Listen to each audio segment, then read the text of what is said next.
প্রধানমন্ত্রী বিএনপির চেয়ারপারসন ছিলেন, তার কাছ পর্যন্ত আমরা পৌঁছেছি। জানুয়ারি 15 তারিখে উনি আমাদের কথা দিয়েছিলেন যে আমার দল এবং আমরা যদি ক্ষমতায় আসি তাহলে আপনাদের একটা সুরাহা করা হবে, এবং এই মর্মে আমরা বিভিন্নভাবে আমাদের দল, আমাদের 1 থেকে 12তম নিবন্ধনকারীরা ওনার নির্বাচন করেছে, বিভিন্ন জায়গায় গিয়েছে, যেখানে যে পর্যন্ত কাজ ছিল সব করেছে। এবং গত 20 তারিখে যখন প্রধানমন্ত্রী বগুড়ায় গিয়েছিল তখনও আমাদের এই 1 থেকে 12তম নিবন্ধনকারীরা সেখানে গিয়েছেন এবং আমাদের উপস্থিতি জানিয়েছেন। আমাদের প্রধানমন্ত্রী উনি শিক্ষাপ্রাপ্ত, উনি শিক্ষকদের জন্য সব কিছুই করতেন, এবং আমাদের শিক্ষামন্ত্রী উনিও শিক্ষাবান্ধব। উনি বলেছেন শিক্ষকদের কোনো দাবি দেওয়া রাস্তায় নয়, শিক্ষকদের দাবি দেওয়া পূরণ হবে টেবিল টকের মাধ্যমে। সেই কথার প্রেক্ষাপটে আমরা গত 26 তারিখ সংসদ ভবনের 2য় গেটে অবস্থান করেছি। আমরা অল্প কিছু সময়ের মধ্যে প্রায় 150 থেকে 200 জন 1 থেকে 12তম নিবন্ধনকারী সেখানে উপস্থিত হয়েছি, যেখানে 144 ধারা জারি থাকে, কোনো লোক অবস্থান করতে পারে না, শুধু বগুড়ার লোক বলে সেখানে এই ফেভারটুকু আমরা পেয়েছি।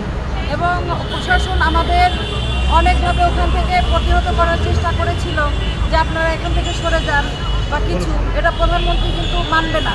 কিন্তু আসলে এটাই ছিল আমাদের জন্য সফলতার একটা প্রথম ধাপ, কারণ যখন আমাদের কথাটা প্রধানমন্ত্রী দপ্তরে গিয়েছে, আমরা সেখানে গিয়েছিলাম, এটা প্রধানমন্ত্রী যখন দেখেছে এবং উনি যখন গিয়েছিল আমাদের ব্যানারটা দেখেছেন, আমাদের দেখে হাত নাড়িয়ে আশ্বস্ত করেছেন, এবং দপ্তরে গিয়ে উনি যখন শুনেছেন এখানে বগুড়াবাসী এবং 1 থেকে 12তম নিবন্ধনকারী ওনার দেওয়া প্রতিশ্রুতির বাস্তবায়নের জন্য এখানে এসে দাঁড়িয়েছেন, তখন উনি আমাদের প্রতিনিধি দল ডেকে নিলেন এবং আমাদের 2 জন প্রতিনিধি, একজন আমাদের সভাপতি আব্দুল মমিন পলাশ ভাই এবং আমাদের সহযোদ্ধা রিয়াজ ভাই, ওনারা 2 জন গেলেন এবং প্রধানমন্ত্রীর উপস্থিতিতে শিক্ষামন্ত্রী, আইনমন্ত্রী এবং শিক্ষা সচিব ওনাদের মাধ্যমে প্রধানমন্ত্রী সাহেব বললেন যে এই 1 থেকে 12তম এদের যে সমস্যাটা আছে এটা কীভাবে সমাধান করা যায়, আপনারা এটা যেভাবে সুন্দরভাবে সমাধান করা যায় এবং এই ছেলে মেয়েগুলোর চাকরি পায় সেই ব্যবস্থা করেন।